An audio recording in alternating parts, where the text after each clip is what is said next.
Jadi dengan kehadiran kita di sini dan diberi hidayah, itu aja sudah pantas kita menyampaikan syukur. Karena tidak begitu mudah untuk bisa kita duduk di sini. Apalagi di umur-umur kita, yang makin tua tentunya makin banyak kegiatan yang wajib kita penuhi. Karena apa? Urusan keluarga aja bukan hanya urusan dengan anak, tapi sekarang sudah terus dengan cucu. Itu urusan kita juga.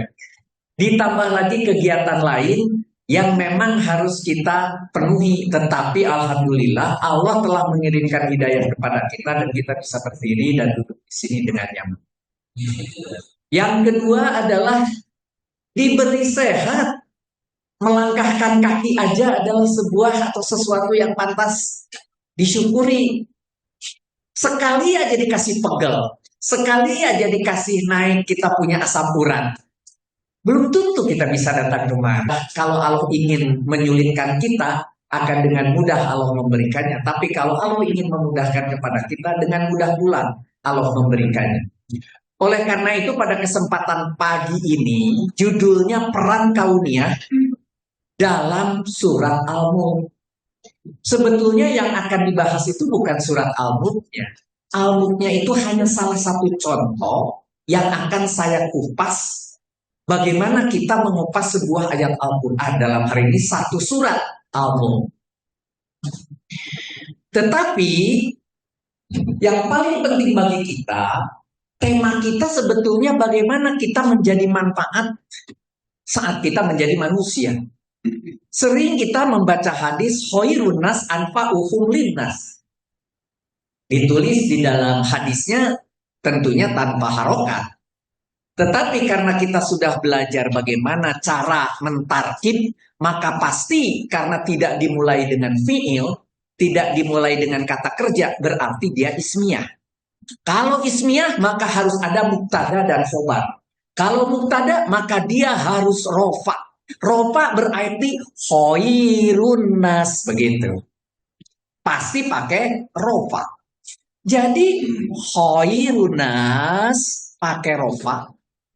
Juga an-nasi, mari kita kontemplasi dulu, bermuhasabah. Mari kita lihat, kita pernah balita? Jelas. Pernah jadi anak? Udah lewat kayaknya. Pernah dewasa? Itulah masa kita pacaran, kan gitu. Tua rasanya iya ya, kita udah tua. Kalau ditanya apakah kita uzur? Pasti jawabnya enggak. Tapi coba tanya, suruh naik tangga. Nah, mulai berpikir kita ujur enggak, kan gitu. Suruh ikut ultramaraton. Nah, baru kita bertanya, ujur enggak? Pintar. Hati-hati, mungkin kita sudah tua, tapi mungkin ada yang udah ujur, bahkan ada yang sudah mendekati di sini.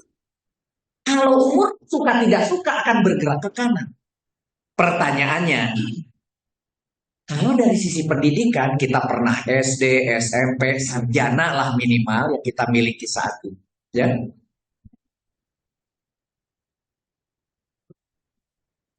Sarjana, gitu ya. Mungkin di antara kita ada pasca sarjana, bahkan sudah sampai dokter, begitu. Ini berjalan, pendidikan itu berjalan seperti itu. Tapi ketika berperilaku, dulu kita pernah, hanya contoh aja. Bu guru bilang apa, kita ikuti. Bahkan kita bisa menyalahkan orang tua karena guru bilangnya begini. Itu contoh. Akhirnya contoh-contoh lagi kecil, suara ibu kita, suara bapak kita, gaya jalan ibu kita, gaya jalan bapak kita, jalan cara bicara terasa tercontohi dengan tidak sengaja. Bahkan ketika sekolah kita terhadap guru. Kita taklid terhadap guru. Dan kemudian kita mulai belajar, bisa tadabur, kita belajar sendiri. Bahkan di antara kita kalau sudah mahasiswa ada yang mampu untuk autodidak. Gak apa-apa, karena apa? Kemampuan berautodidak. Sampai dia bisa mengkomparasi karena ilmunya makin banyak. Dan dia berani mengkomparasi. Bukan hanya ilmu dari satu ustadz, bahkan dari beberapa ustadz, bukan dari satu mazhab, bahkan dari beberapa mazhab, bukan hanya dari Sunni, bahkan dibandingkan dengan Syiah dan sebagainya, bahkan berani dibandingkan dengan agama di luar itu. Ini sudah mulai komparasi. Dan dia akan suatu hari mengalami sebuah masa, dia punya keyakinan. Itu namanya. Dia punya keyakinan apapun yang sudah dia baca tadi, dia compare tadi, saya yakin ini yang benar. Saya yakin ini yang harus dilakukan. Tetapi ingat, apabila kita berhenti di titik di mana kita ini cuma bertadabur, apalagi kalau kita bertaklid, kapan kita akan sampai kemari? Itu pertanyaan. Oleh karena ini berani-beranilah untuk mulai bertadabur sendiri, bahkan mengkomparasi, bahkan kita akan meyakini sesuatu dengan baik. Jangan berhenti di taklid. Kalau zaman saya di Tasik, kumaha cek si ustad we urang mah. Mau lebaran hari ini, mau lebaran besok, kan itu yang paling sering tuh urusan. Nah, nunggu ustad aja. Tapi tidak berusaha mengerti mengapa harus lebaran hari ini, mengapa harus lebaran besok. Contoh yang sederhana yang sering terjadi. Nanti di dalam kaidah lain bisa terjadi hal yang sama. Itu dari perilaku. Lihat dari keterampilan. Lagi kecil semua diajarkan berbicara. Anak bayi aja yang belum mengerti arti pasti berbicara. Entah itu adalah suara ibu yang dicontohi oleh bayi, atau ibu yang mencontoh bayi, atau bayi yang mencontoh ibu. Gitu. Kalau lagi bayi. Itu ketika dia baru bisa bicara. Ketika sekolah mulailah membaca.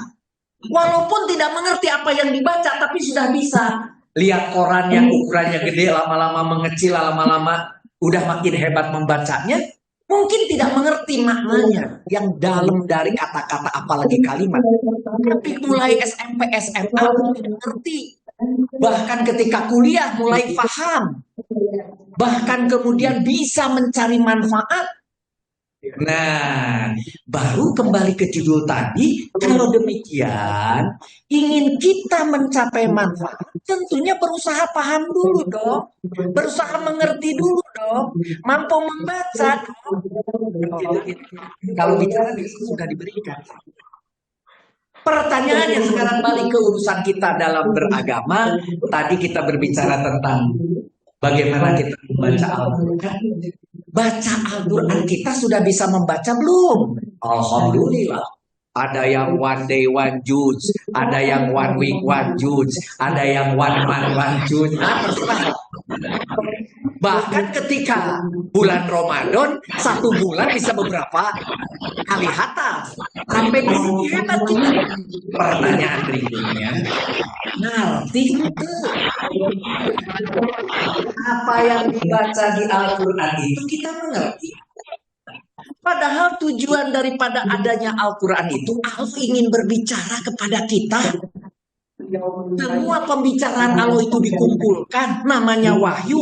Kemudian zaman Utsman dibuat mushaf, Rasam Utsmani itu tujuannya agar kita mengerti apa yang dikatakan Allah. Makanya disebut kauliyah dari kola, dari pembicaraan. Apa yang dikatakan Allah ada di dalam Al-Quran. Tetapi nanti banyak yang diperbuat Allah. Dari kana itu kauniyah.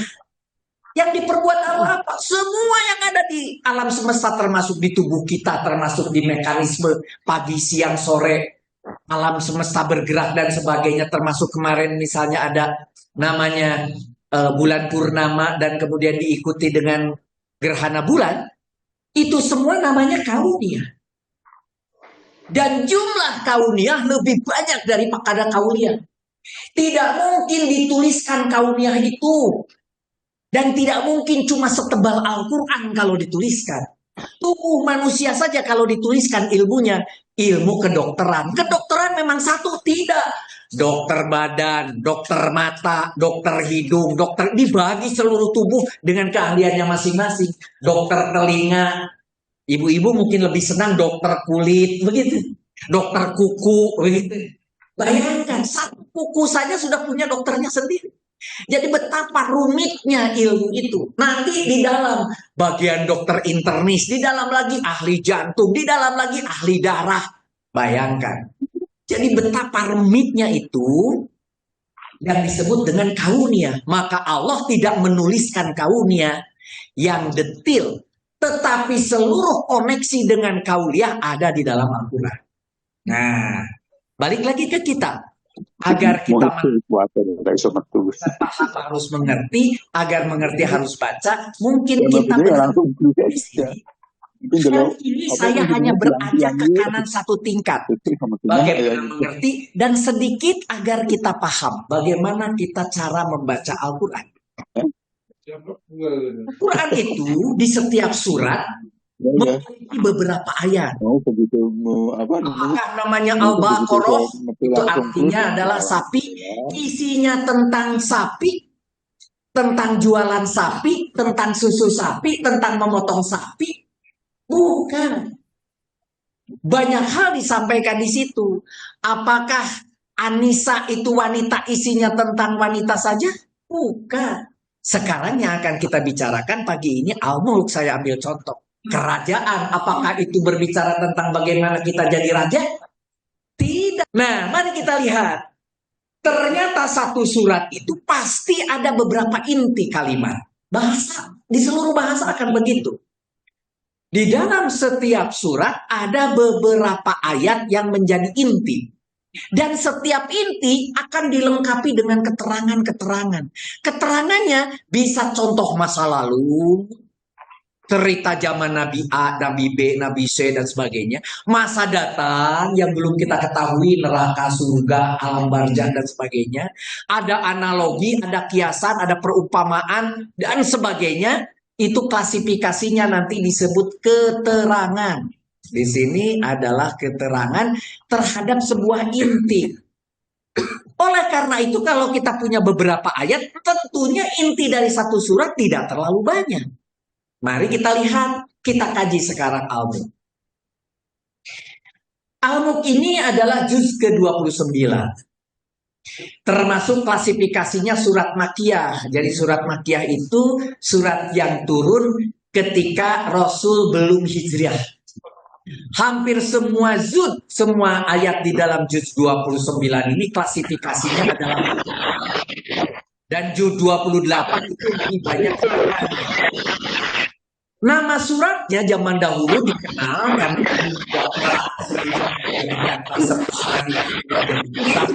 dan mengatakan itu surat Tabarakalladzi biyadihi, karena diambil dari kalimat pertama. Ada yang bilang Tabarak Al-Mulk, begitu. Intinya adalah tentang Al-Mulk. Tapi ada juga Al-Muniyah, dari keseluruhan ayat-ayat yang ada itu dia sebagai penyelamat, maka disebut penyelamat. Ada Al-Makniyah sebagai penghalang masuk neraka. Ada disebut surat Tabarok yang maha berkah, maha melimpah. Dan ada juga Al-Mulk yang sekarang dipakai di Rasam Usmani adalah yang Al-Mulk, kerajaan, nama surat. Urutannya saat diturunkan, kalau kita buka sejarah tentang turunnya Al-Quran, ternyata Al-Mulk ini adalah surat ke-76. Sebelumnya ada surat Mu'minun dan setelahnya ada surat Al-Haqqah. Tetapi di dalam Rasam Usmani disusun ulang, maka namanya itu menjadi surat ke-67. Sebelumnya ada At-Tahrim, 66-nya, dan 68-nya ada Al-Qalaq. Itu. Ini cerita sekilas introduction tentang surat Al-Mulk. Tetapi yang berkembang di masyarakat hadis tentang surat Al-Mulk. Di situ ada yang mengatakan dapat memberi syafaat sampai diampuni. Dibukalah hadisnya. Hadis ini ternyata hasan, sahih, dan doif dari beberapa hadis yang disampaikan. Yaitu dikatakan ada suatu surat dari Al-Quran yang terdiri dari 30 ayat dan dapat memberi syafaat bagi yang membacanya. Nah, kata dapat memberi syafaat bagi yang membacanya itu menjadi pegangan. Kalau begitu saya harus selalu baca surat Al-Mulk sampai dia diampuni begitu. Yaitu apa? Tabarakalladzi biyadihil mulku, yaitu surat Al-Mulk. Begitu. Itu hadis yang pertama. Hadis yang kedua, ini dhaif. Tetapi ini berkembang di masyarakat. Wahai Rasulullah, sesungguhnya aku membuat kemahku di atas kuburan. Dan saya tidak mengira jika tempat tersebut adalah kuburan. Kemudian ada seseorang membaca surat Tabarok. Sampai selesai. Rasul bersabda, dia adalah penghalang, dia adalah penyelamat yang menyelamatkan dari siksa kubur. Kata menyelamatkan dari siksa kubur itu kemudian berkembang bahwa kalau mau selamat dari siksa kubur, baca. Tapi maaf, ini loh. Mari kita lihat hadis yang ketiga ini bahkan cacat. Isinya tidaklah itu yang beliau membaca alif lam mim kecil yaitu surat sajadah, tabarakalladzi biyadihil mulk yaitu surat Al-Mulk. Jadi makanya setiap orang sebelum tidur membaca Al-Mulk. Ini adalah hadisnya cacat. Mari kita lihat lagi. Hadis yang mengatakan penghalang sisa kubur. Hadis keempat, hadisnya Hasan. Ini sahih memang. Dari Abdullah bin Mas'ud, ia berkata, barang siapa membaca tabarakalladzi biyadihil mulk, yaitu surat Al-Mulk, setiap malam, maka Allah akan menghalanginya dari siksa kubur. Kami di masa Rasulullah menamakan surat tersebut Al-Ma'niyah atau penghalang sisa kubur. Maka ada sebagian di antara kita yang setiap malam membaca surat Al-Mulk. Mari kita teruskan. Ternyata dibuka hadis sahih ini dalam sanad ini sahih. Tetapi yang bicara bukan Rasul. Sementara yang disebut hadis, itu bahasa Indonesianya itu cerita. Menceritakan apa? Cerita dari ucapan Rasul, cerita dari tindakan Rasul, dan cerita yang dilakukan oleh sahabat tetapi Rasul mengiyakan, itu namanya hadis. Ternyata ini adalah bukan dari Rasul. Ini dari Abdullah bin Mas'ud, bukan Rasulullah walaupun sahih. Nah, nanti akan ada kesimpulannya di belakang tentang hadis itu. Mari kita buka surat Al-Mulknya. Bagi yang punya HP dan ada Al-Qur'annya boleh sama-sama dibuka. Kita buka surat Al-Mulk ayat 1. Tabarakalladzi biyadihil mulk wa huwa ala kulli syai'in qadir. Tabaraka maha berkah. Alladzi yang gitu. Yang apa? Biyadihil mulk, yang di kedua tangannya, biyadihi, kedua tangannya, al-mulk, kekuasaan atau kerajaan. Tetapi biyadihi tadi, kedua tangannya, diterjemahkan seolah-olah seluruh kekuasaan ada di kedua tangannya. Maka diterjemahkan menjadi menguasai. Gitu. Kalau di dalam Al-Quran, Musa pasti diterjemahkannya menguasai. Tapi arti letternya adalah biyadi, itu adalah kedua tangannya, dia. Ya.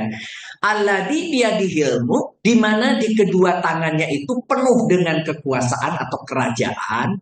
Wahua, dia, ini kembali mubtada, cari khobarnya. Yang pakai ropa qadirun, berarti dia qadirun. Dia apa? Dia maha kuasa. Di tengah-tengah ada ala kuli sayin. Apa itu? Jer majrur. Ala maka diikuti kuli. Ala atas kuli segala sesuatu. Sayin sesuatu.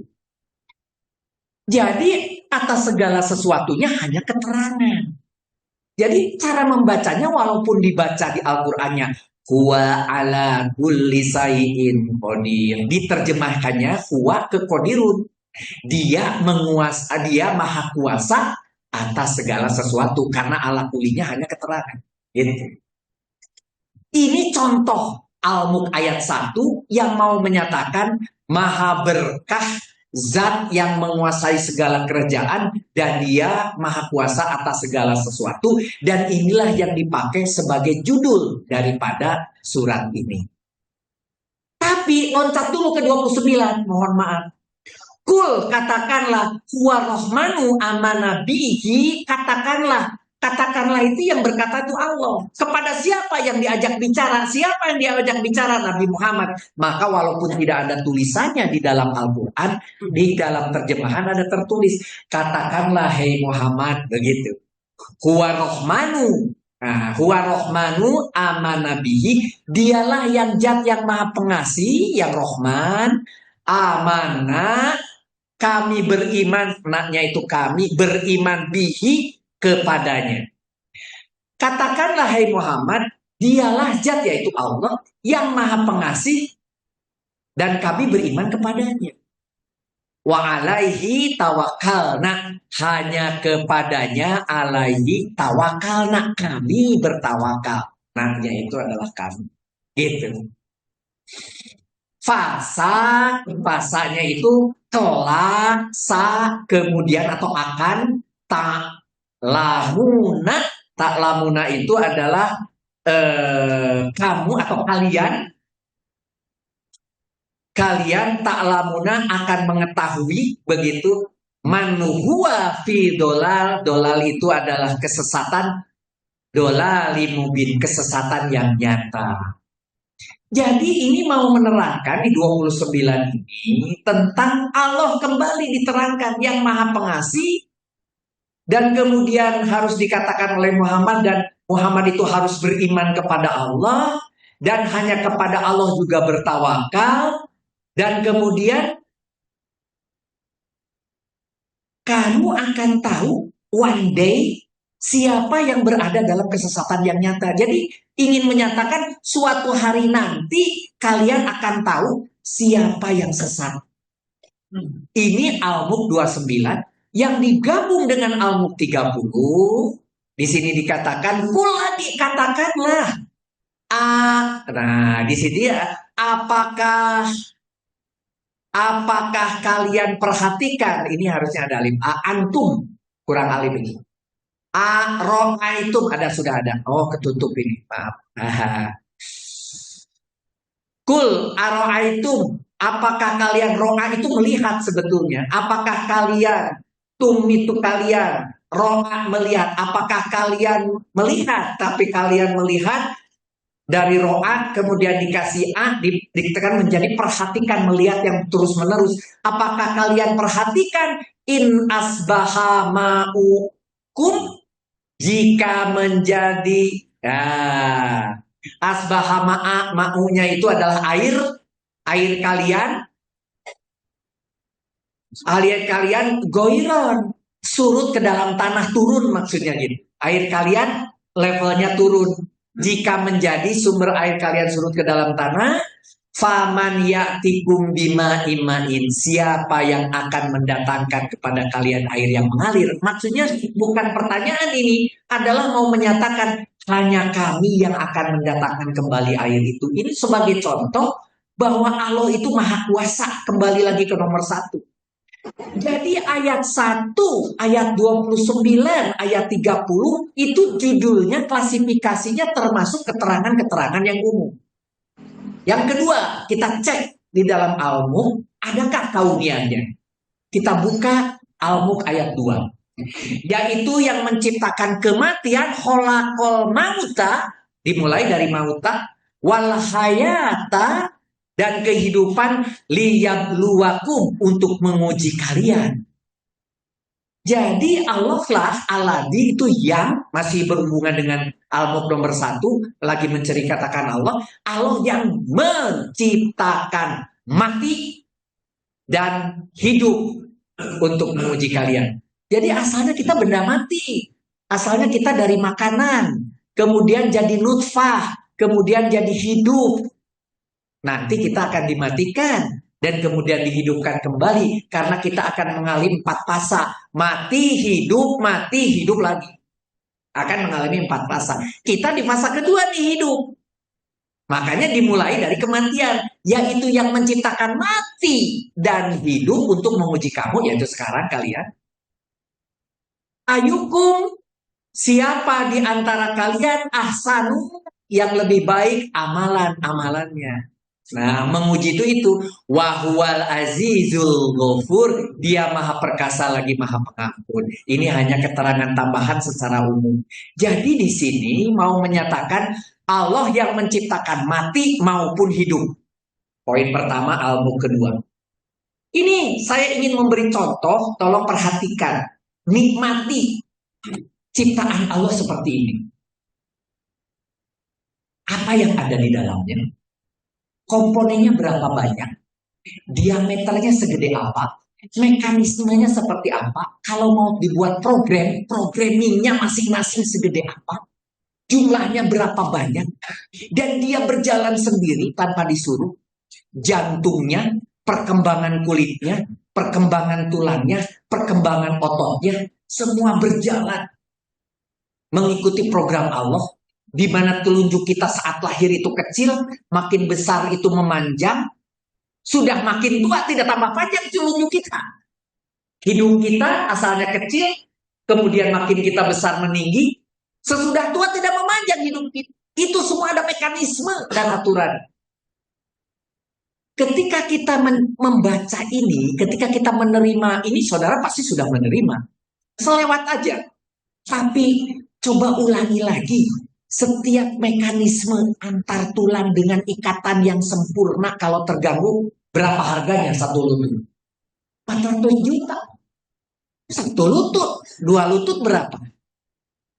Berapa harganya jantung? Berapa harganya paru? Berapa harganya kulit? Berapa harganya usus ketika kita sakit? Ini satu tubuh saja. Allahu Akbar. Betapa komplikatednya. Ini kauniah. Ini kauniah di dalam tubuh kita. Betapa komplikatednya. Dan Allah telah ciptakan kepada kita. Bagi mereka yang mau berpikir, tentunya kita dari melihat tubuh ini saja. Coba kita nikmati sekali lagi sekarang. Mulai kita nikmati. Apa di dalam tubuh kita ini isi.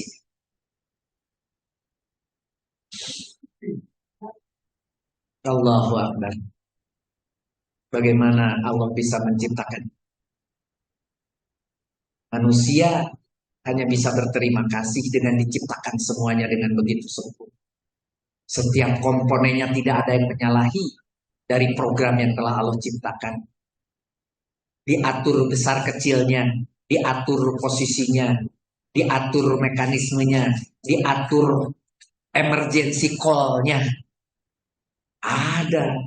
Ini agak pusing itu emergency itu, hati-hati. Pegal-pegal hati-hati, asam urat hati-hati, gitu kan. Susah berdiri setelah duduk nanti hati-hati kan gitu kira-kira. Itu semua sudah ada. Darah juga demikian.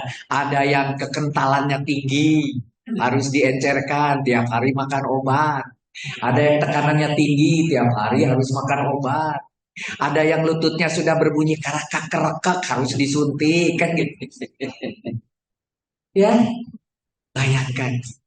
Saya hanya ngambil satu contoh kauniah di dalam tubuh kita yang jelas kita bisa melihatnya dan menikmatinya. Nggak usah jauh-jauh dulu lah.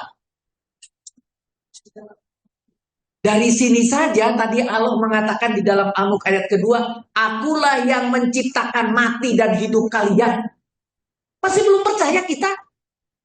Masa sih gitu ya? Nah, mari kita lihat nomor 3. Al-Mulk nomor 3. Yang menciptakan 7 lapis langit. Nah, sab'a samawatin. Ini plural. Ya. Menciptakan 7 lapis langit berlapis-lapis. Kata 7 itu terus jangan kemudian kita coba cari mana lapis 1 lah. Nggak usah repot-repot, belum tentu ketemu yang lapis 1 juga. Ini bahasa Arab yang menyatakan banyak gitu loh. Pokoknya adalah itu yang banyak. Udahlah kalian tidak perlu mikir, apalagi generasi 1400 tahun yang lalu. Belum ada teropong, belum apa. Allah ingin menjelaskan sesuatu dengan mudah. 7 lapis langit. Mata rofi holki rohmani min tafaut. Kamu tidak akan melihat pada ciptaan Tuhan pengasih yang tidak seimbang sedikit pun. Kalau tadi tubuh manusia begitu perfect, maka langit pun sangat perfect. Sampai bisa dibuat rumus, teman-teman kita orang astronomi itu membuat rumusnya sampai tahu kapan akan terjadi gerhana, detik menitnya. 10 tahun yang akan datang, 5 tahun yang akan datang sudah tahu itu orang astronom. Gitu. Berputarnya bumi, berputarnya bulan dan seterusnya sampai bergeraknya galaksi dan sebagainya, itu begitu teratur menciptakan 7 langit dan tidak ada yang tidak seimbang. Dan bagi kita seorang ilmuwan harus diteruskan di sini. Farjiil basoro, lihatlah sekali lagi basoro. Lihatlah sekali lagi. Adakah kamu melihat sesuatu yang celak? Gitu. Kalau diteruskan dengan yang keempat, kamu lihatlah sekali lagi, sekali lagi.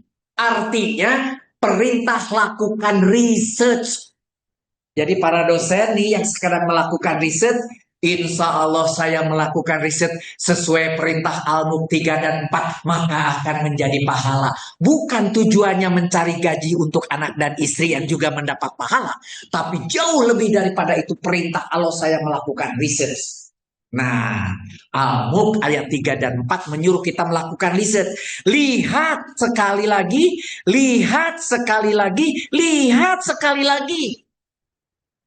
Niscaya pandanganmu akan lelah dan kecewa, dan dalam keadaan letih karena tidak menemukan sesuatu yang tercela. Nah ini, jadi artinya kesempurnaan yang Allah ciptakan silahkan diriset gitu. Al-Mulk 3 dan 4. Ini kauniah lagi di Al-Mulk nomor 5. Sungguh kami benar-benar telah menghiasi langit dunia dengan bintang-bintang, menjadikannya sebagai alat pelempar terhadap setan, dan menyediakan bagi mereka azab syair, artinya neraka syair. Ada yang kemudian secara letterlek kemudian mencari, benar bintang ini untuk pelempar setan, kalau begitu bintang yang mana, setan yang mana gitu ya. Cocoknya kalau bintang ini, setannya itu, dan menjadi ribet. Nggak usah. Ini cuma mau menunjukkan sebuah mutasabihat, sesuatu yang sifatnya analogi, bahwa kalau saudara punya sesuatu di sini yang sifatnya seperti setan, kamu akan dibuang begitu jauh dari dunia, dari kenikmatan dunia, begitu. Jadi kauniah yang dinyatakan di sini menghiasi langit dunia dengan bintang-bintang, dan ternyata terbukti bintang bukan hanya terbatas yang terlihat oleh teropong Hubble. Itu makin lama seolah-olah bumi ini makin mengembang, padahal sebetulnya dari dulu pun segede gitu alam semesta, cuma teknologi kita makin berkembang. Sekarang hanya mampu dengan Hubble, besok lusa entah pakai apa. Kemudian pakai satelit yang terus bergerak itu apa namanya, Voyagers, dengan membawa kameranya. Besok lusa mungkin ada teknologi lain yang akhirnya ketemu ternyata langit itu jauh lebih besar daripada bumi. Kalau di dalam Al-Quran seolah-olah kami menciptakan langit dan bumi. Seolah-olah dua benda, ada langit, ada bumi. Seolah-olah setengah langit, setengah bumi. Bukan, ternyata bumi itu hanya bagian kecil dan kecil dan kecil sekali dari alam semesta. Tapi untuk memudahkan menyatakan langit dan bumi, yang bukan bumi disebut langit titik, tapi yang bukan bumi tadi jauh lebih gede. Kan begitu. Tapi jangan kemudian mengartikan Al-Quran sebagai langit dan bumi berarti 50%, 50%. Enggak, begitu. Hati-hati, makin kita pintar tentunya pemahaman Al-Quran menjadi sedikit berbeda. Sebagai contoh, ini bumi indah, warna biru. Kemudian di sini ada planet-planet lain yang berputar semuanya dan tidak lurus. Naik turun. Akhirnya terasa di bumi yang kita diami seolah-olah matahari bergerak ke utara, bergerak ke selatan, musim panas, musim dingin, 2 kali di atas Ka'bah setiap tahun. Jangan kemudian di WA Group terus subhanallah, hari ini matahari jam sekian ada di atas Ka'bah, itu terjadi 2000 tahun sekali, padahal setahun 2 kali. Nggak usah lah, kita mah sudah mengerti sekarang ilmunya. Begitu, bahwa pasti setahun 2 kali akan berada di atas Ka'bah. Pada saat itu kalau matahari berada di atas Ka'bah, dimanapun di dunia kalau melihat matahari itu arah kiblat, kan gitu logika. Itu yang disebut ru'yat kiblat. Jadi kalau mau meruyat masjid kita udah lurus ke kiblat, nanti setahun ada 2 kali tanggal dan jamnya tertentu. Itu akibat betapa teratur pergerakan lintasan ini. Dan ketika bumi berputar 1.600 km per jam, nah kalau begitu berarti kita bisa ketinggalan, lepas dari bumi gitu, karena buminya melintir, kita diam kan. Ternyata enggak, kita nempel. Persis seperti kita naik bus 350 km per jam. Kita naik di atas bus, kita bersama udara yang di dalam bus, termasuk kursinya, maka kita berjalan bersama-sama. Tidak terasa kita pergi ke WC biasa, kita pergi ke tempat duduk lagi jalan biasa. Persis kita pun, walaupun kita punya kecepatan 1.600 km per jam berputar, tidak akan kemudian kita terlempar dari bumi, karena dengan atmosfernya turut berputar. Kita berada di atmosfer yang sama. Atmosfer itu kan seolah-olah tinggi. Yang namanya awan itu setiap hari naik ke atas. Tapi setinggi-tinggi awan paling 800 km. Maka kalau saudara terbang pakai pesawat yang 1.300, 1.100, contohnya pergi haji biasanya 33.000 feet atau 11 km gitu. Maka yang di bawah dari 11 km itu terlihat awan. Awan ada di bawahnya, kita di atas awan. Berarti air yang berubah menjadi awan tidak pernah lepas meninggalkan bumi. Berarti jumlah air di bumi pasti konstan. Tidak ada satu titik air pun H2O yang hilang dari muka bumi. Dan dia akan kembali lewat hujan yang dibuat Allah. Dia naik akan hujan, dia naik ke hujan. Seolah-olah ke langit yang tinggi. Kalau kita lihat sekarang gambar ini, di mana nempelnya? Seperti awan itu nempel ke warna biru. Karena yang tadi tingginya 8.000 meter atau 8 km tadi, ternyata seperti nempel ke bumi. Karena bumi berjari-jari 6.300 km. Terus awan naik cuma 8 km. Berarti awan itu seperti nempel saja di bumi, seperti warnanya. Begitu. Dan ketika dia berputar mengelilingi matahari 105 km per jam, maka 1 tahun kira-kira berapa perjalanan daripada bumi itu? Ya. Dan kemudian berputarnya juga tidak lurus tetapi elips, kadang-kadang menjauh, kadang-kadang dekat. Dan semua ditentukan oleh sahabat kita yang kuliahnya di astronomi, sudah tahu rumusnya. Rumus elipsnya, rumus ininya, rumus, wah pokoknya. Makanya teman-teman yang kuliah di astronomi itu matematikanya lebih tinggi daripada teman-teman matematika di jurusan matematika. Makanya jumlah mahasiswanya paling sedikit. Karena susahnya matematikanya. Begitu kira-kira. Sahabat kita juga cuma berapa orang yang di astronomi kan? Kalau kita lihat di sini di galaksi Bima Sakti kita, posisi kita bumi ini tidak terlihat. Yang ada baru posisi matahari, di mana Bima Sakti yang panjang terjauhnya aja 1.000.000 triliun kilometer lebarnya. Dan kita hanya bagian titik dari Milky Way. Bentuknya begitu. Nah, ini adalah galaksi kita. Dan ternyata itu tidak satu. Teman-teman astronom menyampaikan rupanya sudah banyak sekali.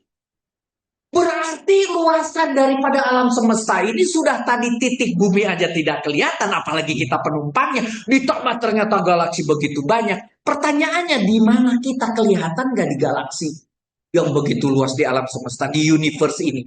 Terlihatlah diri kita. Pertanyaan berikutnya, berapa jarak galaksi tersebut walau alam? Tapi yang paling penting pertanyaan, siapa yang mencipta semua ini? Baru kita berbicara, Allahu Akbar. Ketika kita sholat, ngangkat takbiratul ihram, Allahu Akbar. Artinya, kami kecil ya Allah. Nah itu, konsep Allahu Akbar itu bukan Allahu Akbar gitu ya. Ayo bakar, bukan. Tapi justru kita mau merunduk Allahu Akbar itu, kami kecil ya Allah. Kami kecil gitu. Jadi mengucap Allahu Akbar itu harus dengan merunduk. Allahu Akbar. Karena kita kecil, pengakuan kepada Allah yang ada. Maka pantaslah kalau kita kemudian mengerti mengapa kata la ilaha illallah, Allahu Akbar Ini harus menjadi sebuah kata yang menjadi mudah diucapkan oleh kita karena ternyata kenyataannya seperti ini bagi mereka yang berakal, yang ingin mengerti tentang kaumnya. Nah, ternyata setelah disusur itu yang namanya Al, di 15 muncul lagi kaumnya. Dialah yang menjadikan bumi untuk kamu dalam keadaan mudah dimanfaatkan. Ini kata mudah dimanfaatkan. Mudah dimanfaatkan, ini penting. Coba bayangkan sekarang aja nih, yang mau cari listrik, teman-teman elektro, tinggal airnya ditahan, teman-teman mesin membuat mesin untuk pemutar turbin, listriknya mengalir karena ada magnet, jadilah listrik mudah sekali kan? Kata Allah, gunakan gravitasi daripada air sudah jadi itu listrik. Datang orang geologi, Kang Ibnu CS, di situ ada minyak katanya. Datang orang TM di Bonn, dikeluarkan minyak, tinggal dipakai, dimasukkan ke mesin yang sudah dibuat teman mesin, meledak, kasih busi, ada elektronya, ada akinya, jalan jadi motor, mudah untuk dimanfaatkan. Bahkan yang di permukaan namanya batu bara sama orang tambang diambil, kemudian dijadikan bahan langsung bisa dipakai membakar. Bayangkan kalau kita mau membuat energi baru, seperti yang sekarang sedang ramai dibicarakan, energi baru terbarukan, jauh lebih sulit. Mencari gas dari batu bara, coal to gas, berapa biayanya? Coal to liquid, berapa biayanya? Mengkonversi dari H2O menjadi hidrogen murni, berapa biayanya? Jangankan gitu, ketika terjadi COVID, saudara perlu oksigen, berapa biaya satu botol? Mahal sekali. Hari ini saudara diciptakan memiliki paru-paru, bisa mengambil oksigen yang cukup 21% di udara. Maka saudara mendapatkan gratis di udara. Tapi ketika Allah membuat paru-paru saudara diturunkan kemampuannya, perlu oksigen lebih tinggi, terpaksa beli oksigen dari botol, harga tiap hari habis berapa? Kan gitu. Jadi artinya kata telah keadaan mudah dimanfaatkan harus disadari dan disyukuri. Mudah kok alam semesta ini untuk dimanfaatkan. Dan yang paling penting di Al-Mulk 15 ini untuk mereka yang suka touring, jelajahilah segala penjuru. Penjuru itu manakibi. Manakibi itu pundak artinya. Jelajahilah amsu fi manakibi. Jelajahilah pundak-pundaknya. Pundak-pundaknya kalau bumi ya jelajahilah lembah-lembahnya atau penjuru-penjurunya. Wakulu, makanlah min rizkihi, dan makan-makanlah. Makanya kalau saya touring makan 5 kali ya Parodian. Pagi sarapan jelas, makan siang jelas, makan malam jelas. Tapi di jalan berhenti, ayam ada warung, mie juga makan. Sore berhenti, ada warung, makan juga. Jadi 5 kali. Karena menurut perintah Al-Mulk kalau saya. Jadi jelajahi penjuru artinya touringlah kalian. Dan makanlah sebagian rizkinya. Begitu. Ada perintahnya touring itu. Jangan bukan sosokan pakai jaket touring, bukan ya. Tapi tujuannya adalah memenuhi Al-Mulk 15. Touringlah kalian dan makan-makanlah. Nah, hari ini makan-makannya ada. Hanya kepadanya kamu akan dibangkitkan. Di 19 akan ketemu lagi. Awalam, A itu apakah, lam itu tidak, jadi tidakkah mereka memperhatikan burung-burung yang mengembangkan dan mengatupkan sayapnya di atas mereka? Perhatikan. Dari dulu sudah disuruh. Maka terciptalah pesawat terbang, kan begitu. Tidak ada yang menahannya di udara selain yang maha pengasih. Sesungguhnya dia maha melihat segala sesuatu. Ini juga kaumnya. Ilmu aeronautik harus saudara pelajari karena Allah sudah menciptakan. Dan lihatlah oleh kalian, risetlah oleh kalian. Kemudian kita lihat lagi penjelasannya tadi nyambung dari penciptaan alam semesta ini. Kalau kita lihat awan yang dianggap nempel kan cuma 8.000 meter atau 8 kilometer dibanding jari-jari bumi yang 6.300, keliling bumi 40.000 kilometer. Kalau ini jari-jari 2 VR ketemu 40.000. Kalau Jakarta Surabaya 800 kilometer, kan TPA naik sepeda Lakukan 50 kali kan, yang seperti mengelilingi bumi gitu. Jakarta Surabaya naik sepeda, lakukan 50 kali sama dengan keliling bumi. Nah, gitu. Silahkan nikmati ini para pesepeda gitu ya. 50 kali Jakarta Surabaya itu sama dengan keliling bumi, nikmati. Begitu. Dan ternyata bumi yang tadi berdiameter berjari-jari 6.300 ditempeli apa tadi? Awan yang cuma 8 kilometer. Jadi seperti nempel. Padahal kita melihat awan itu tangga kan begitu. Sebetulnya dia nempel kalau dilihat dari atas. Dan kami di industri migas kalau ngebor paling banter 12 kilometer itu pun dalam rangka research. Kalau kehidupan di Indonesia paling ngebor 3.000, 4.000 meter udah hebat. 12 kilometer berarti kira-kira 12.000 meter saudara ngebor di rumah air berapa? 60 meter, 30 meter. Nah, kita 12.000 meter ngebor. Tapi jangan dan jangan sombong. 12 kilometer dibanding ngebor 6.300 emang berapa dalam? Kalian belum apa-apa. Kata bumi nih, orang yang ngebor, kalian ini baru ngelikitik bumi. Kami keluarkan minyak, kami keluarkan gas.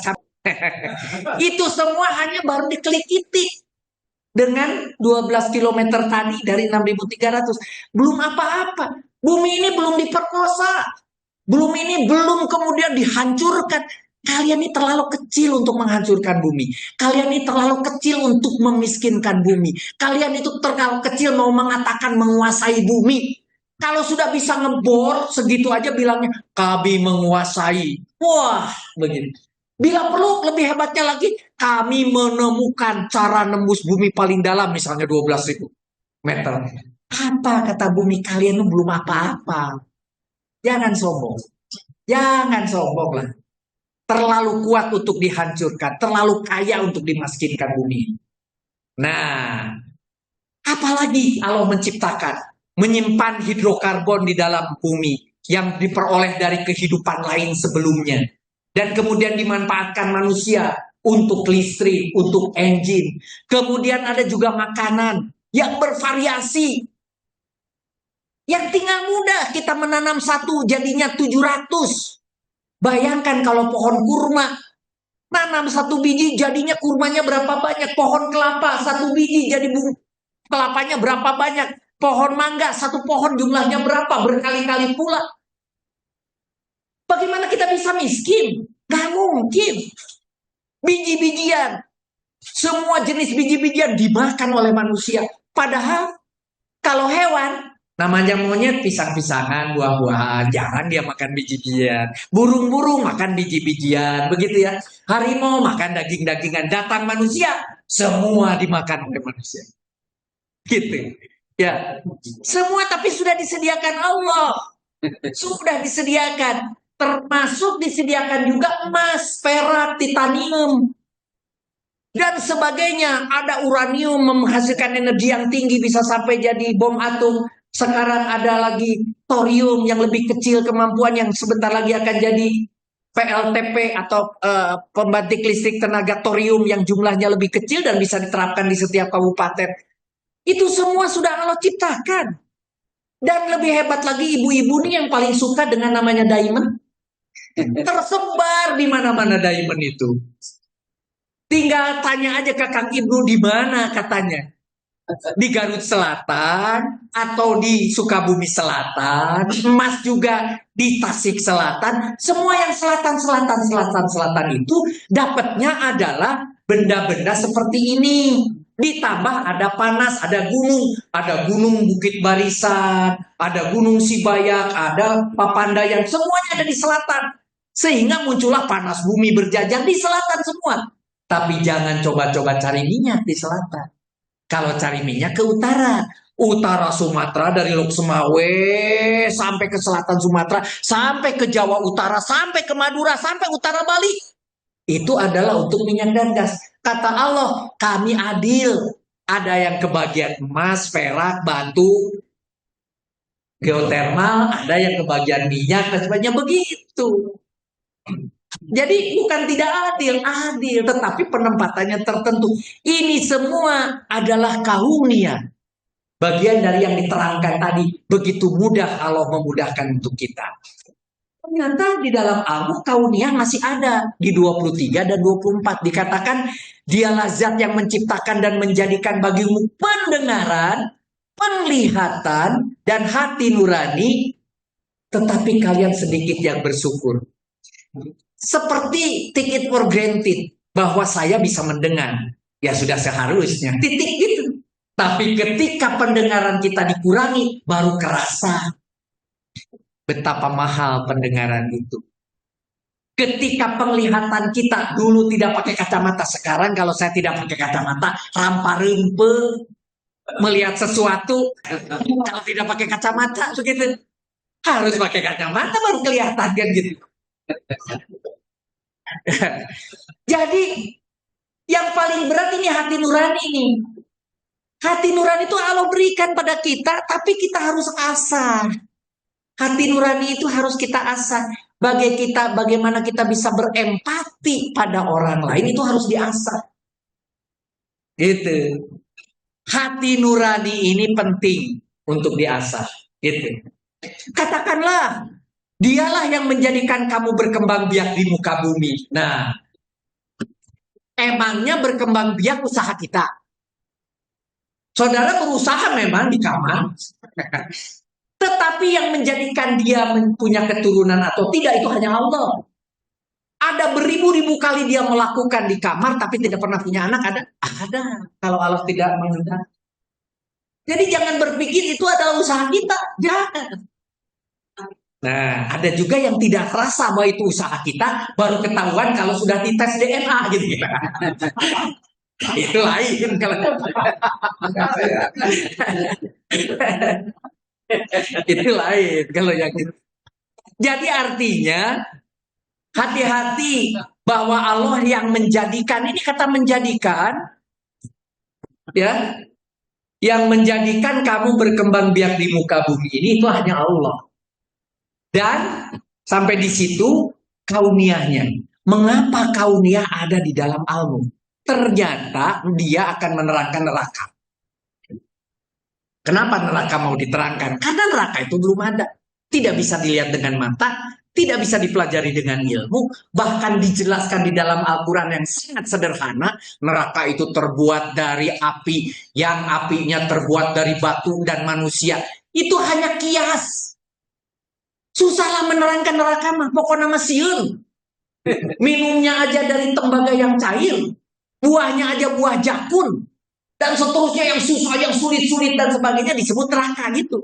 Jadi logika kita, jangan menganggap neraka seperti yang tertulis letter di Al-Quran akan terjadi seperti itu. Tetapi di sini berusaha untuk disampaikan betapa tidak nikmatnya di neraka. Mari kita lihat. Apabila dilemparkan ke dalamnya, mereka pasti mendengar suaranya yang mengerikan saat ia membara. Ini memberi gambaran kepada kita, logika kita hari ini kalau kita melemparkan kepada besi yang mendidih akan begitu kira-kira. Nah, kan kita jadi takut. Itu maksudnya.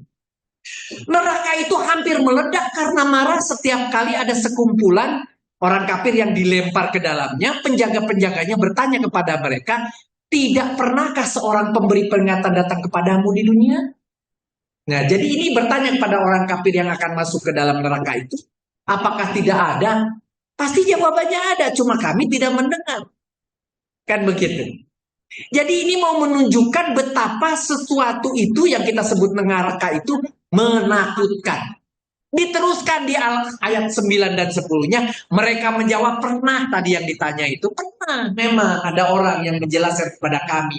Sungguh seorang pemberi peringatan itu telah datang kepada kami, tetapi kami mendustakannya dan mengatakan Allah tidak menurunkan sesuatu apapun. Kamu tidak lain hanyalah berada dalam kesesatan yang besar. Jadi ini mau menjelaskan bahwa orang yang masuk ke dalam neraka itu bukan tidak pernah mendengar petunjuk gitu maksudnya. Mereka juga berkata, andaikan dahulu, nah ini jangan sampai kita seperti ini. Andaikan dahulu kami mendengarkan atau memikirkan, tentulah kami tidak termasuk dalam para penghuni syair itu, neraka saja. Jadi ini ingin dijelaskan bahwa janganlah kalian masuk ke dalam neraka. Di Al-Mulk ayat ke-11 masih tentang neraka. Mereka mengakui dosanya, maka jauhlah bagi para penghuni syair yang menyala-nyala itu. Mereka mengakui dosanya. Jadi kalau orang tadi mengakui dosanya, maka akan jauhlah mereka dari syair itu. Jadi mau menjelaskan neraka saja, ternyata banyak kauniyah yang disampaikan. Maksudnya apa? Kalau kauniyah itu bisa dengan mata kita buktikan, neraka itu tidak bisa. Yang ingin disampaikan sebetulnya tentang neraka. Bahkan kemudian dijelaskan, tidak hanya menjelaskan tentang neraka, bagaimana cara menghindari neraka. Kita akan ketemu di Al-Mulk ayat ke-12 sampai 14.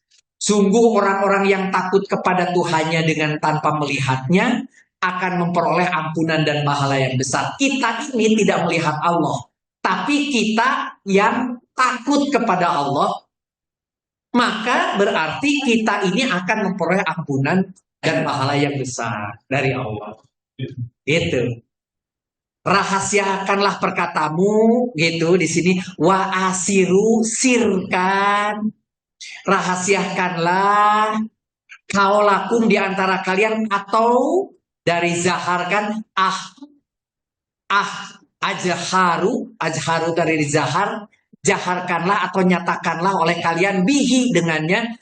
Rahasiakan perkataan atau jaharkan, sesungguhnya dia maha mengetahui.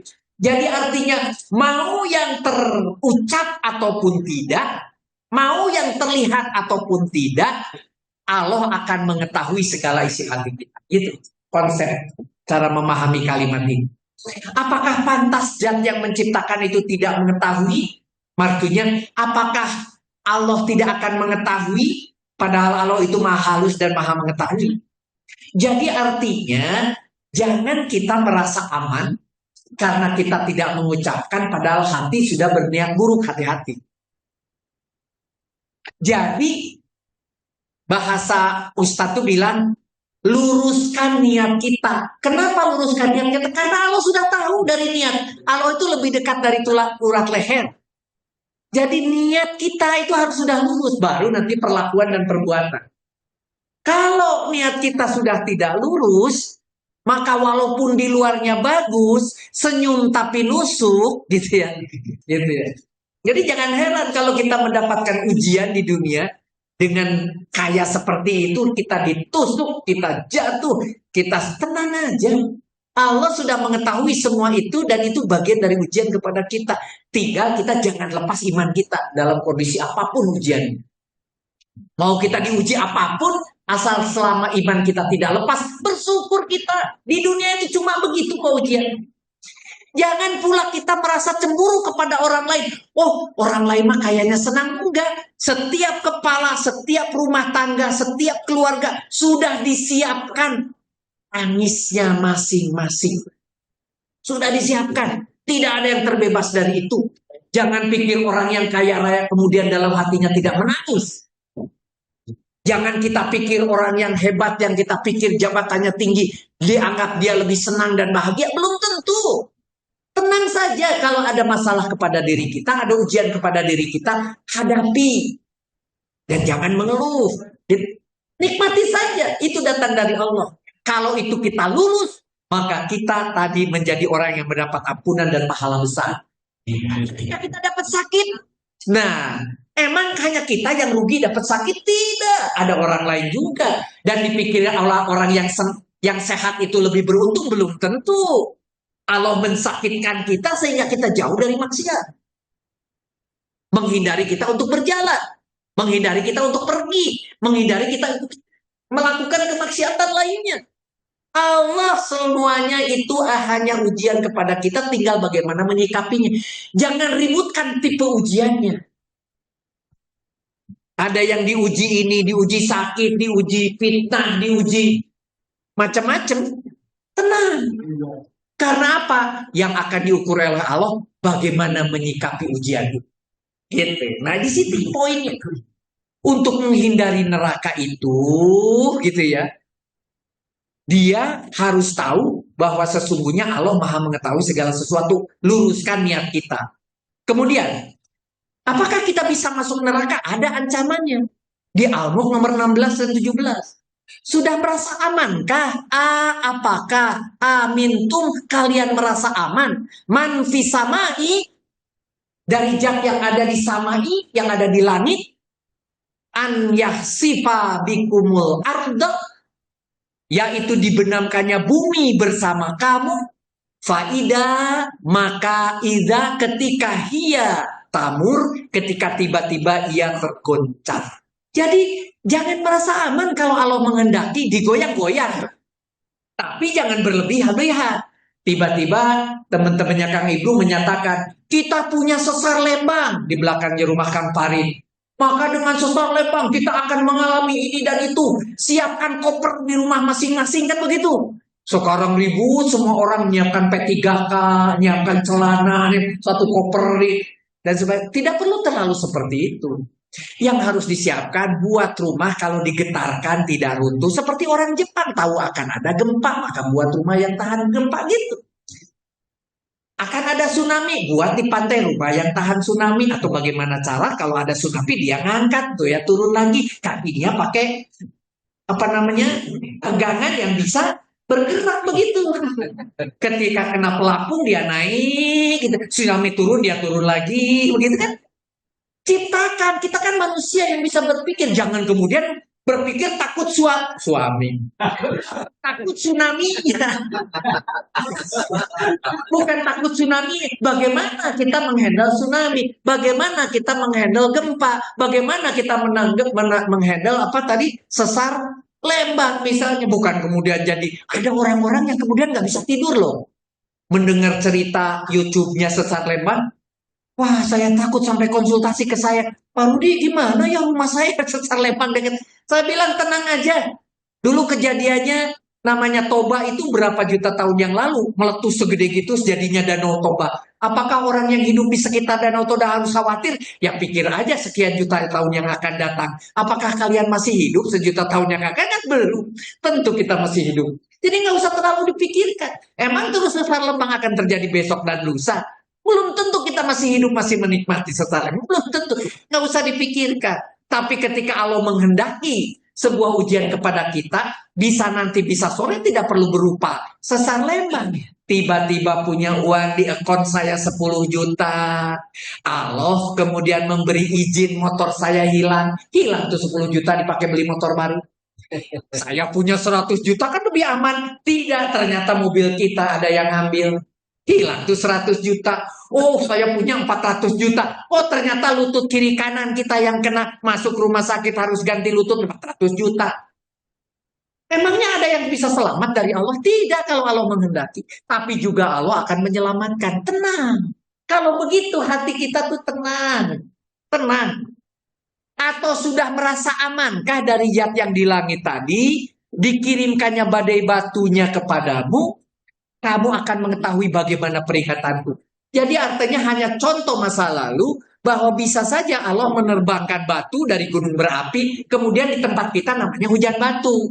Saya pernah mengalami di Tasik itu ketika Galunggung meletus, itu tidak ada debu. Di Bandung saya kuliah tahun 81 akhir 82, ada namanya debu. Di Tasik nggak ada debu, Pak. Di Tasik itu adanya pasir. Lebih gede, dekat ke gunungnya baru kerikil gitu. Kalau di Bandung mah debu, di Tasik mah pasir. Setiap meletus saya pulang 2 minggu sekali, karena meletusnya 2 minggu sekali. Pergi ke Tasik, ngapain? Pulang ke rumah karena atap penuh pasir. Kalau kena hujan runtuh tuh rumah, harus segera diturunkan. Setelah meletus penuh pasir turunkan. Tiap 2 minggu saya pulang ke Tasik, tiap 2 minggu. Dicicil, dikredit itu Galunggung sepanjang tahun, tiap 2 minggu. Hebat tuh orang Tasik tuh. Karena isinya tukang kredit, sampai Galunggung pun dikredit. Allahu Akbar. Beruntung orang Tasik itu sama Allah dikredit. Jadi Allah tuh berterima kasih sama orang Tasik karena suka mengkreditkan. Kami kredit, kata Allah Galunggung. Bayangkan kalau yang harusnya dikredit tadi dibayar lunas sama Allah. Meletusnya macam apa itu? berapa tumpukan itu pasir dan batu di atap kita. Nggak mungkin. Itu kesayangan Allah kepada orang Tasik itu dikredit namanya kan. Sepanjang tahun tiap 2 minggu. Tuh, ya. Itu surat Al-Mulk 16-17. 18, ancaman apa lagi? Sungguh orang-orang sebelum mereka pun benar-benar telah mendustakan, maka betapa hebatnya kemurkaanku. Atau siapakah yang akan menjadi bala tentara bagimu yang dapat menolongmu selain Allah yang Maha Pengasih? Orang kafir itu tidak lain hanya dalam keadaan tertipu. Ini ancaman bahwa kalian bisa masuk neraka. Dan kemudian bisa masuk neraka ada di Al-Mulk 21-22 atau masih pakai man ataukah atau apakah man siapa yang dapat memberi rezeki hadzalladzi yarzuqukum, memberi kamu rizki, kalian rizki, jika dia menahan rizkinya, sebaliknya mereka terus-menerus dalam kesombongan dan menjauhkan diri. Di 22-nya apakah lagi faman, apakah orang yang berjalan dengan wajah tertelungkup itu lebih mendapatkan petunjuk atau orang yang berjalan dengan tegak di atas jalan yang lurus? Jadi ini mau menjelaskan bahwa di ayat ke-22, orang yang berjalan di atas jalan yang lurus sehingga mukanya dia tegak, itu tidak akan sama dengan orang wajahnya tertelungkup karena dia tidak pernah melihat jalan, dia tidak pernah menerima jalan yang lurus. Ini tidak akan sama, maksudnya gitu. Walaupun dengan kata pertanyaan, apakah faman, apakah orang yang gitu ya, itu sebetulnya penjelasan. Tidak akan sama orang yang mendapatkan petunjuk dengan orang yang tidak mau mendapatkan petunjuk, begitu. Al-Mulk 22. Nah, kemudian kapan terjadinya?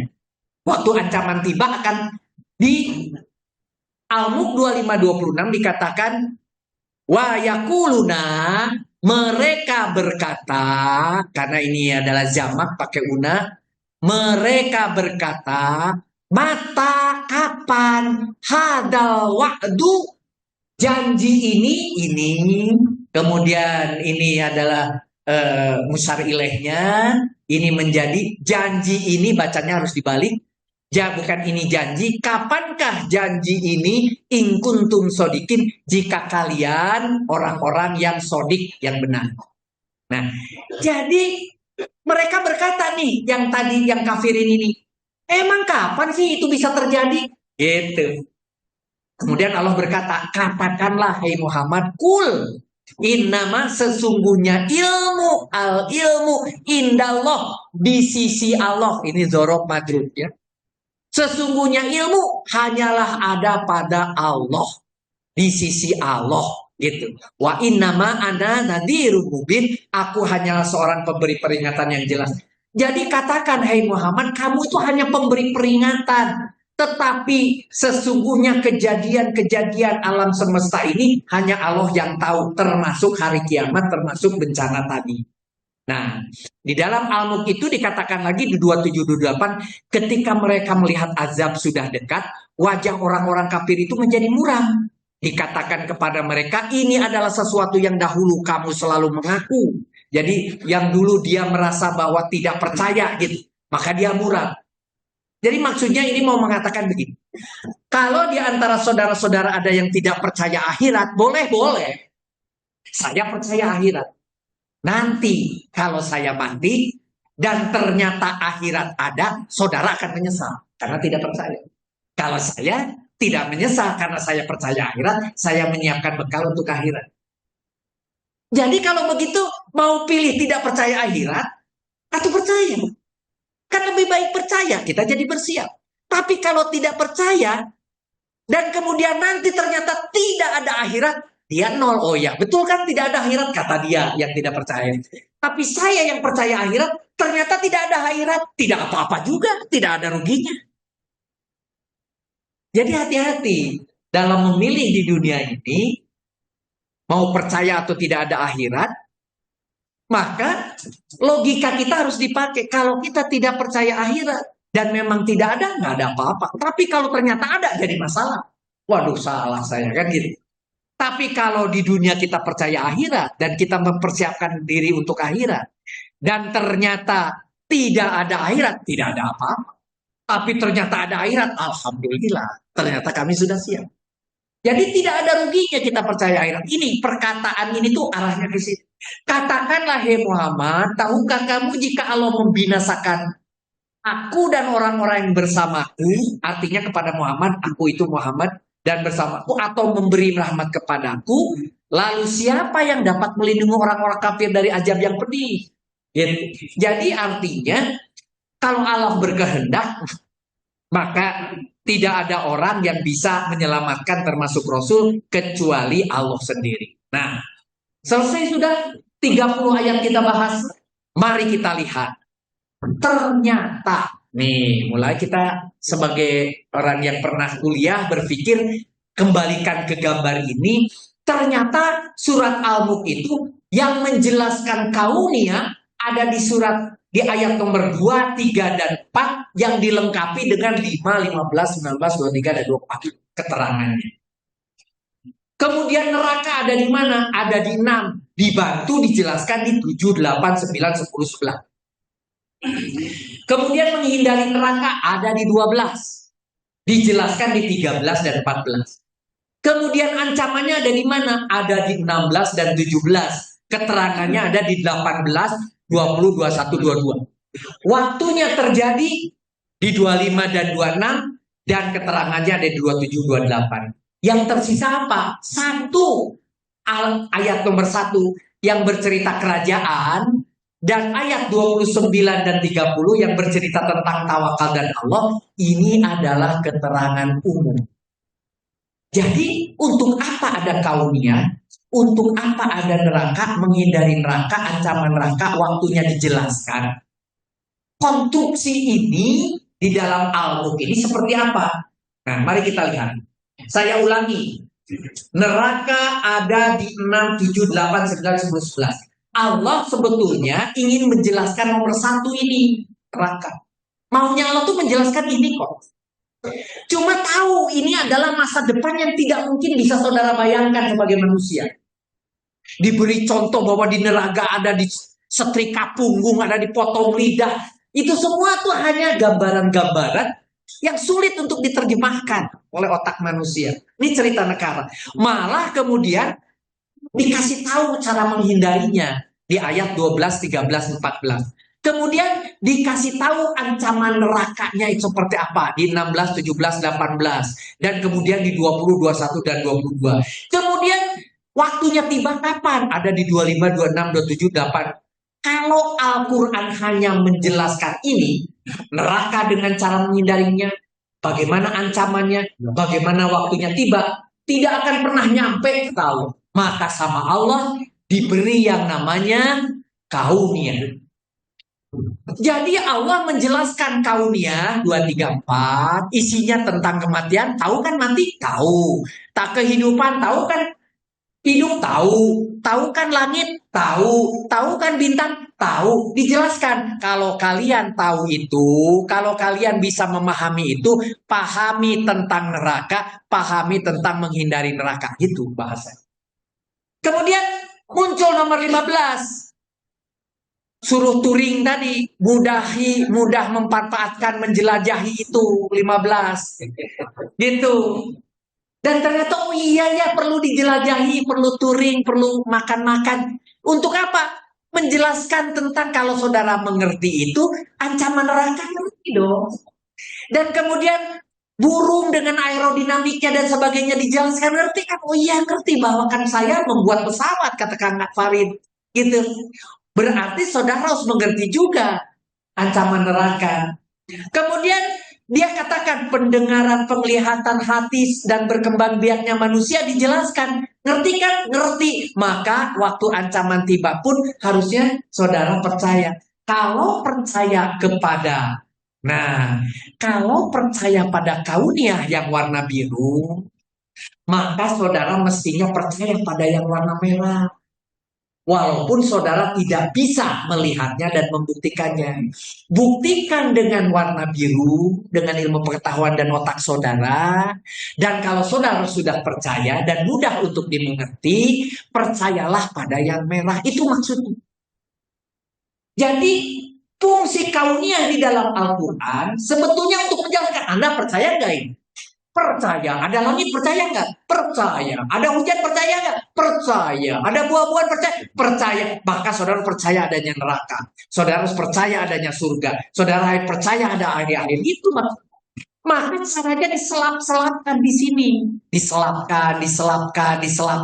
Apa selap itu? Diselipkan bahasa Indonesia. Selapkan bahasa Sunda.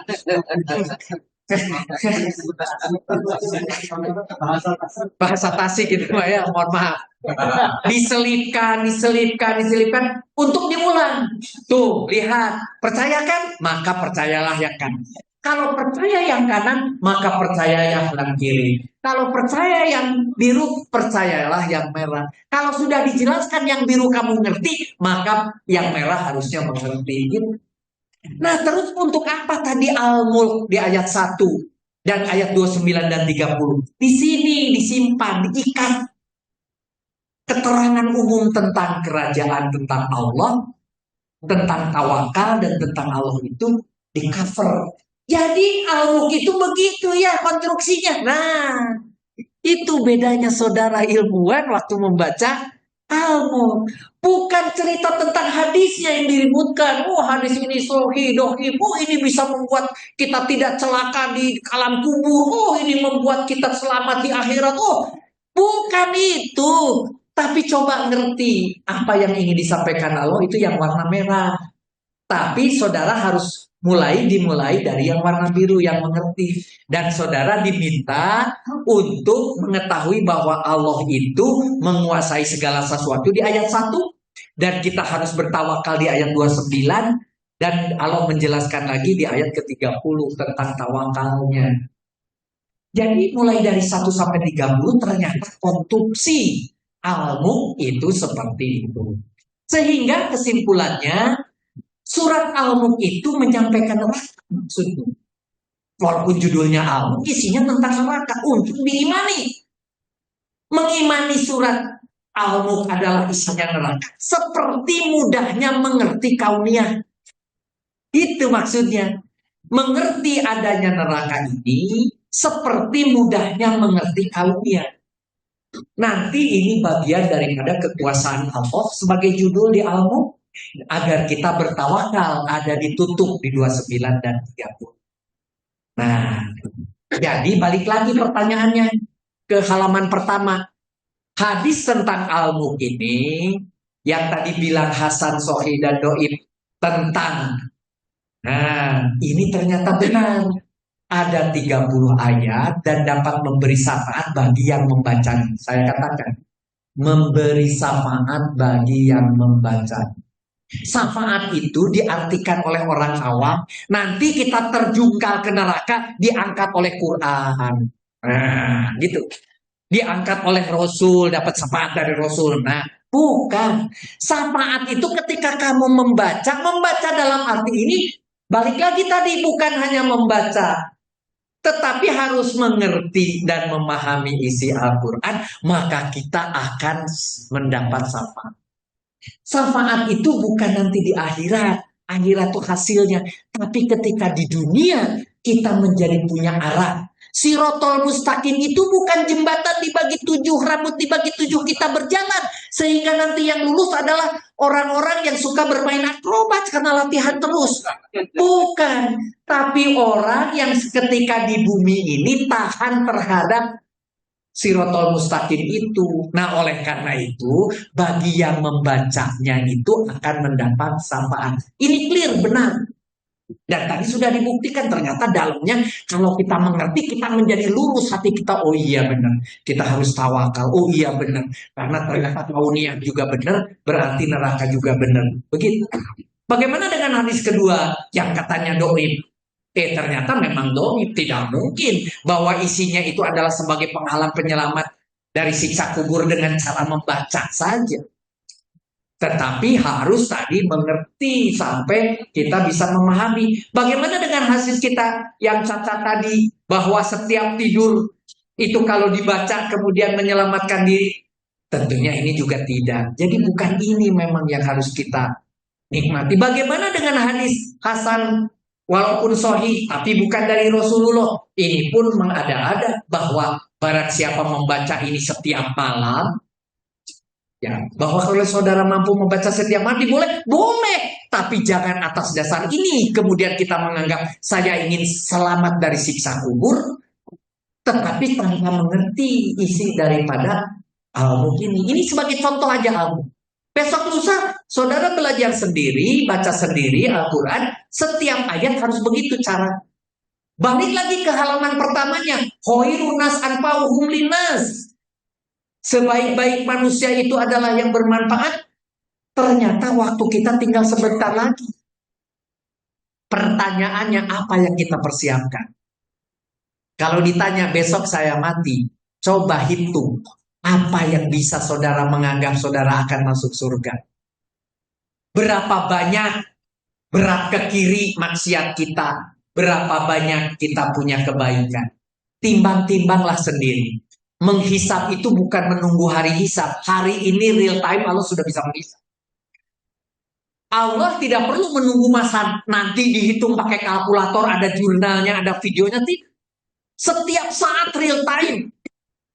Saat ini aja Kang Aji bisa lihat rumahnya lewat HP, pakai CCTV, bisa real time itu. Dan telepon kepada sekretarisnya berapa sekarang jurnal. Saldo positif Pak, bisa itu. Apalagi Allah. Allah setiap saat sudah tahu kita ini ke kiri atau ke kanan. Kalau kita terlalu kanan, terlalu baik akan husnul khotimah, diuji dengan yang lebih berat. Tidak dengan yang ringan. Gitu. Kalau kita terlalu kiri, kata Allah ini mah biarin aja, dikasih aja semua. Namanya dikasih istidraj, gitu kan. Jadi Allah tuh sudah tahu kita ini husnul khotimah atau enggak. Bukan karena kita saat geletuk maut membaca la ilaha illallah dia husnul khotimah kalau membaca itu di hari akhir. Bukan. Tapi tabungan kita di hari akhir balance-nya kemana? Itu namanya husnul khotimah. Ketika kita mati sudah ke kanan. Kalau sampai hari ini masih kiri, buat ke kanan gitu. Supaya pada saat jamnya mati, masih di kanan aman. Tapi kalau dikurangi lagi dengan maksiat ke kiri lagi, meletup mati, aduh, jadi suul khotimah tuh. Jadi artinya husnul khotimah itu akumulatif, bukan titik. Hati-hati. Husnul khotimah akumulatif. Kita sekarang ada di mana nih? Jadi kumpulkan sekanan-kanan mungkin supaya husnul khotimah. Ada orang kemudian sedang sujud hari Jumat pula meninggal, wah dia husnul khotimah karena meninggalnya hari Jumat. Di masjid lagi sujud gitu. Hanya satu titik. Tidak, bukan itu. Tetapi apa yang dia perbuat yang lalu tetap diperhitungkan walaupun dia sujud. Hari Jumat dia sujud, kemudian mati. Tapi kemudian dia juga banyak maksiat yang belum Allah ampuni, bahkan maksiatnya kepada manusia yang lainnya, itu tetap saja dia mungkin berarahnya ke kiri. Jadi hati-hati dalam memahami yang sekarang berkembang di masyarakat, harus sudah lebih wise karena kita bukan orang biasa, kita pempelajar begitu. Ya. Jadi apa yang harus kita persiapkan? Nah, satu, pelajari kembali Al-Quran. Bukan hanya baca dan indah didengar. Bukan tidak baik kita belajar tahsin, belajar, nggak apa-apa. Apalagi bapak-bapak. Karena bapak-bapak wajib menjadi imam kalau di rumah. Sesekali di masjid kalau imamnya sedang tidak ada. Gitu. Jadi siap-siap itu harus bacaannya bagus memang. Atau bahkan hanya mengejar khatam. Baca aja cepet-cepet tanpa makna. Bahkan satu hari satu khatam gitu ya. Kalau itu yang jadi tujuan, hati-hati. Bukan berarti tidak boleh. Bukan hanya pelajari Al-Quran, bukan hanya baca dan indah didengar, atau bahkan hanya mengejar khatam tanpa makna, tapi cari inti setiap surat. Ada ayat yang utama, ada ayat keterangan, ada misal, ada analogi. Jangan sampai di Qurannya ada kok. Titik aja. Maka kita harus melakukan nanti dulu. Itu ceritanya di mana? Ingat tadi waktu saya menerangkan. Ternyata intinya itu. Yang lainnya itu cuma tambahan cerita gitu. Analogi. Nah, jadi setiap kita melihat Al-Quran, coba lihat intinya apa ini. Dan kita jadi tahu ini hanya bagian keterangan, ini analogi dan sebagainya. Itu inti setiap surat.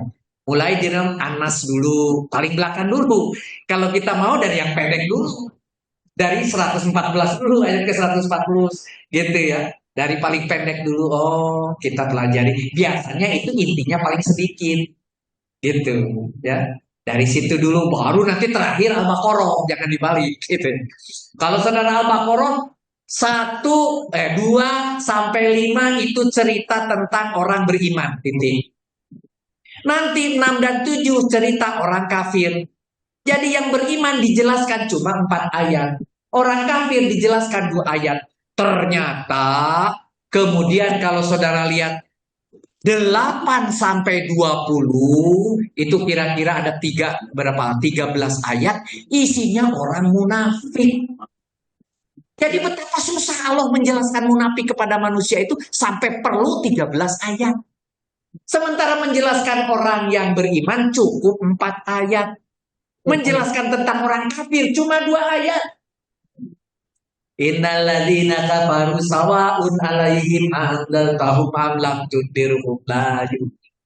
Khatamallahu 'ala qulubihim wa 'ala sam'ihim wa 'ala absarihim gisawatu walahum 'adzabun alim. Itu cerita tentang orang-orang yang kafir cuma segitu. Tetapi cerita orang-orang yang beriman dimulai tentang Al-Quran. Dalikal kita bulan roiba fihi hudalil mutakin. Sampai 5 itu cerita tentang orang beriman.